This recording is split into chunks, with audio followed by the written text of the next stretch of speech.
When it comes to Donald Trump's tariff threat, the federal government wants all premiers responding with one voice. We need to be smart, strong, and united.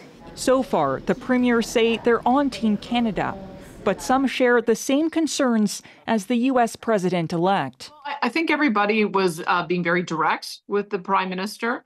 I think that we've all accepted that when the incoming president-elect Trump states what he wants from you, he's being serious about it. Trump warns he will impose a 25% tariff levied on all products from Mexico and Canada, unless the two countries stop the flow of illegal migrants and drugs like fentanyl. When he says we need to tighten up the border, we need to tighten up the border. The Prime Minister held a virtual meeting, lasting half an hour longer than expected. During the call, the premiers criticized Ottawa for its slow response and said they expect the federal government to shore up border resources. What's the downside? If we invest in law enforcement and we crack down on drug trafficking here at a time when that message might be well received in the States? Doesn't justify the tariffs, but this is a serious issue that Ottawa needs to deal with. And now they have one more reason to deal with it. Quebec Premier François Legault says he left the meeting without a clear understanding of the federal government's plan. The Liberals didn't announce any new measures during the talk with premiers. According to a senior government source, the focus was on getting everyone on the same page to ensure tariffs are not in place.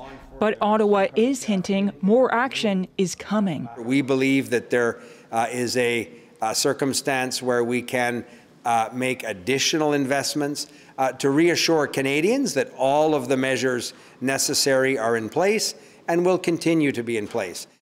There was also a discussion about whether Canada should hit back like Mexico with the threat of retaliatory tariffs. But it's a card the federal government isn't willing to play, at least just yet. So, Olivia, what else are you learning about what else happened during that call?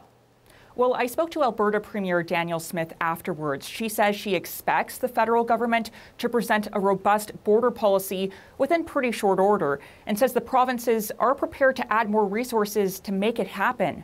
And a senior government source I spoke to described the tone of the talk with the premiers as constructive, and says the Prime Minister signaled an intention to continue the discussion, but no firm commitment on a date yet. All right, Olivia Stefanovich in Ottawa.